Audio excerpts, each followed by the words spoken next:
अस्सलाम वालेकुम वरहमतुल्लाह। तकरीबन सन 2000 के आसपास खैबर पख्तूनख्वा में बाड़ा के इलाके में बदअमनी हुई थी और हालात कुछ ख़राब हुई थी, आप सबको पता है। तो उसके ज़िम्मेदार कौन थे,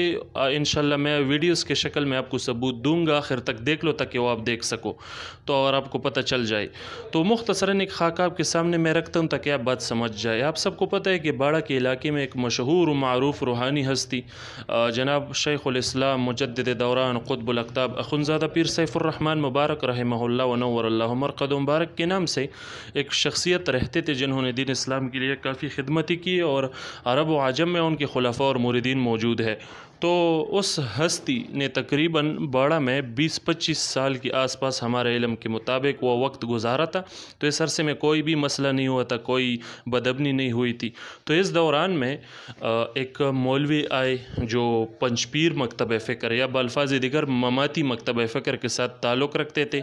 और उन्होंने वहाँ पर आकर पीर साहब रहमहुल्लाह के साथ इख्तिलाफ़ किया और इख्तिलाफ़ भी उस तरह से इख्तिलाफ़ नहीं था कि बातों को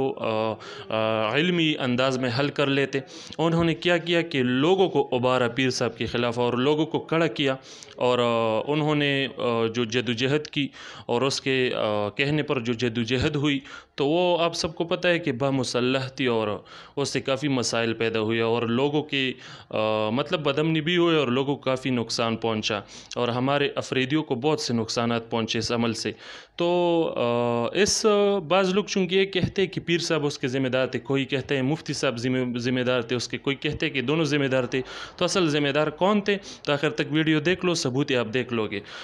तो भाई साफ सी बात है कि तकरीबन 20-25 साल उन्होंने जो गुजारे तो उसमें कोई भी बदअमनी नहीं हुई, कोई मसला पैदा नहीं हुआ। तो आप इससे भी अंदाज़ा लगा सकते हो कि पीर साहब अमन पसंद थे और उसकी तरफ से कोई ऐसा मसला नहीं था। और मुफ्ती ने आकर कुछ ही अरसे में इस तरह से हालात पैदा कर लिया और बाद में भी मुफ्ती ने वहाँ से जाकर दूसरे इलाकों में भी हालात ख़राब किए थे। तो आप ख़ुद समझ सकते हो कि उसके ज़िम्मेदार कौन हो सकते हैं। पीर साहब तो कम से कम हरगिज़ नहीं। तो अफरीदी हज़रात मैं ख़ुद भी अफरीदी हूँ, हमारे अफरीदियों को जो नुकसान पहुंचा उनको पता होना चाहिए कि कौन उसका ज़िम्मेदार है। तो भाई आप उससे ख़ुद अंदाज़ा लगा सकते हो कि वहाबी मकतब फ़िक्र, अहले हदीस मकतब फ़िक्र जो ख़ुद को अहले हदीस कहते हैं, तो वो हज़रात चूँकि वो भी पीर साहब के निकलने पर बड़े खुश थे तो उस वक्त तो वो हज़रात कुछ नहीं कहते थे। मगर आज जब यही अहले हदीस हज़रात, यही वहाबी हज़रात, उन्होंने जब इसी ममाती मौलवी मुफ्ती मुनीर शाकिर के साथ जब उनके साथ उनके इख्तिलाफ़ात पैदा हुई तो उन्होंने हकीकत खुल कर बता दी कि बाड़ा शरीफ में जो हालात पैदा हुई थी उनका ज़िम्मेदार मुफ्ती मुनीर शाकिर था और उनके कहने पर लोग खड़े हुए थे और जो बदअमनी पैदा हुई थी भरपूर तरीके से ये उसका ज़िम्मेदार था। और यहाँ तक भी कह दिया कि पीर साहब मुफ्ती मुनीर शाकिर के ऊपर शरफ़ रखते थे, मतलब वो अच्छे थे। तो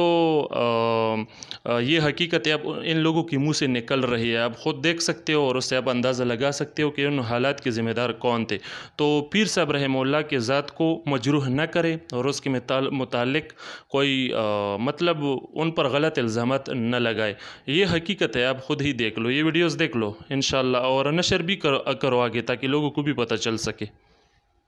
मुफ्ती साहब तब कोम खपल बांधे अमन खबर के स्ता चेहरा द अमन पसंद मालूमीगी स्ता द कवारद अमन पसंद दा तब कोम खपल अमन खबर के द बाड़ा और खैबर एजेंसी स्ता द बदम नहीं गवाही वर कई बाड़ा और खैबर एजेंसी की डी कोंड यतीमानान ननम ता तखीर और वजारुना कई आगस्ता अमनु खुनरिजी ता जोड़ा कड़ी वقتलुना ता कड़ी और खलक ता राउचत कड़ी